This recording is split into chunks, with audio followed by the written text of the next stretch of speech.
Hello and welcome to my very first Skyrim character build. My name is Derknomicon and today I bring you the Shadow Knight.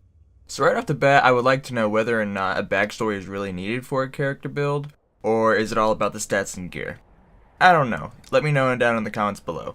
But with that out of the way, let me tell you about this eerie character. When playing this build, you are nothing more than a brutish tank who uses poisonous gases, undead minions, and your bloodthirsty two-handed blade. Not to mention the badass armor you will be hoisting around to frighten anyone who would dare cross your path. So with this build, I decided to go with the Dragon Bone Helm, Daedric armor, along with the ebony boots and gauntlets. The two-handed blade with which your dark and sinister gauntlets will handle is none other than the Daedric artifact, the Ebony Blade. This blade allows you to kill the people who trust you in order for it to become more powerful. And it also drains the life out of those you hack and slash, which helps with sustaining your health. But your ebony blade won't be the only thing keeping your life force sustained, and that's because this build is also a vampire and you will be using the vampiric drain spell to steal the life from your victims. Other spells that this build uses include Conjure Bone Man, Conjure Mistman, Conjure Wrathman, Poison Rune, and Dragon Hide. Now that we have gone over weapons, armor, and spells, I will explain which factions best fit this character's playstyle. After you emerge from the Helgen Cave, the world is your oyster and you can run amok all you like. But to help guide you through how to best play this character to its fullest potential, make sure to join these factions: the Empire, the Dark Brotherhood, and the Vampire Lords. And of course you may choose other factions to join. The Shadow Knight is not limited to the three I just suggested. But at this point you may be wondering what perks to level under. Well, wonder no more, my friends. Here are the essential perks to making this gruesome character. In the Warrior tab we will be choosing Block, and in the Block selection we will be choosing Shield Wall, and then work your way up to Quick Reflexes. That way you can slow down time in combat to better aim your blows. Under Heavy Armor you will put 4 points into Juggernaut, 1 point into Well Fitted, and 1 point into Tower of Strength.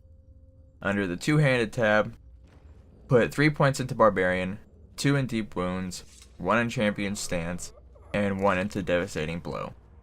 For Smithing, go all the way to Dragon Smithing, and then make sure you grab that Arcane Blacksmith perk.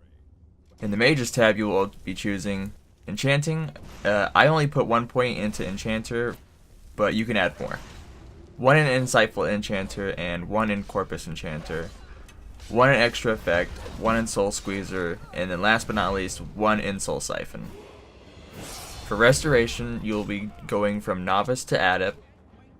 You will be choosing Regeneration, Respite, Necromage, since you are a vampire, 1 point in Recovery, and then Avoid Death.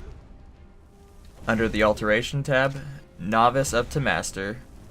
I chose 1 in Magic Resistance, but choose 3. Stability, and Atronach.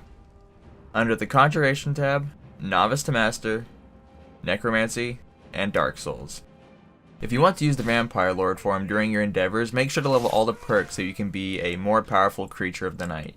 But for this build, the Vampire form isn't really necessary. I will also have a link down in the description box showing you all the perk trees and where I put all my points. I almost forgot to go over Standing Stones. So in the beginning, the Lover's Stone is a perfect thing to start with. That way you can level up all of your perks into basically individually. Also, you will have to make a choice between the Ritual Stone and the Atronach Stone. The Ritual Stone allows you to raise masses of undead bodies that are around you and have an army that walks around with you. Whereas the Atronach Stone allows you to have spell absorption, but you're basically going to be having that with the Alteration perk tree, so it's a give and take, really. So you'll have to make the choice in the end. And there we have it, the Shadow Knight. Please leave a like if you liked this video, and comment down below and let me know what you liked about it and what you didn't like about it, or just say hello. Subscribe for more builds in the future, and I will see you in the next one. Press start.